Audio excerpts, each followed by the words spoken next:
When it comes to the phrase being like a child, the words we tend to hear being placed in front include stop, quit, and don't. These three simple words can lead us to believe that being like a child is not a good thing. But why is this the case? Is our image of the child ill-informed? Do we believe something that leads us to think this way?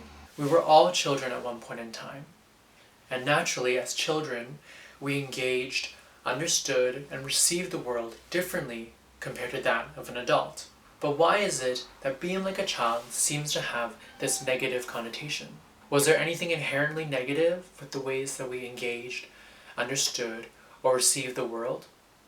Probably not. But yet, there is still often a voice that says stop, quit, and don't be like a child, whether coming from those around us or even ourselves. Let's take a moment to think about our childhood and who we were. Would we think of it and ourselves in a positive or negative light?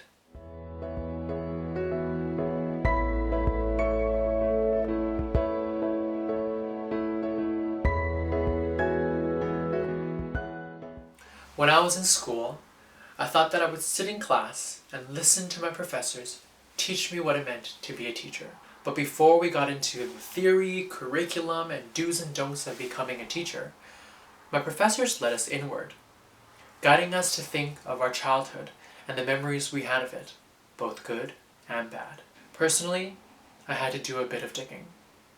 I had locked away a lot of the memories and feelings I had towards myself as a child. You see, I was a sensitive child, and I wore my heart on my sleeves. Unfortunately, this made me susceptible to the harsh words of those around.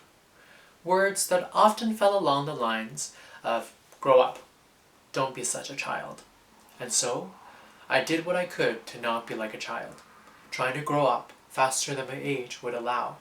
As I sat in class day in and day out, becoming more aware of who I was as a child, my reflections led me to an amazing revelation. I didn't learn to become a teacher per se.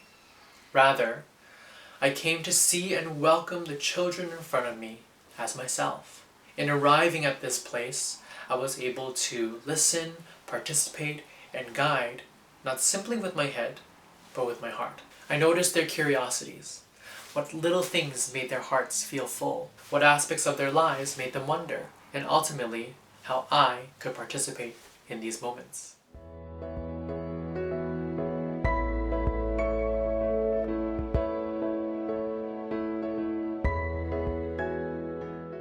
Aspects of who we are as adults often come in the way of what it means to be like a child.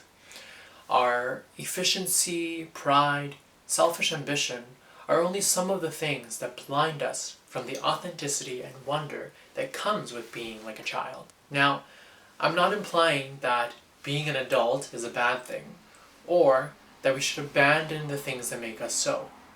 No. I'm inviting us to notice who we were, are, and still can be as children, as a way to inspire who we are as adults.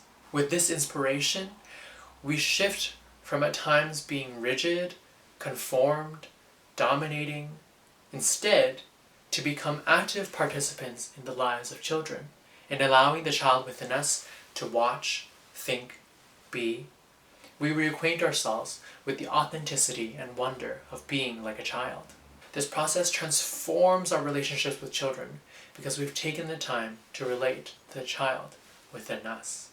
I hope you can really have the space to sit with these ideas, to take the hand of the child within you, allow them to inspire who you are, and in doing so, I hope you can watch, think, be.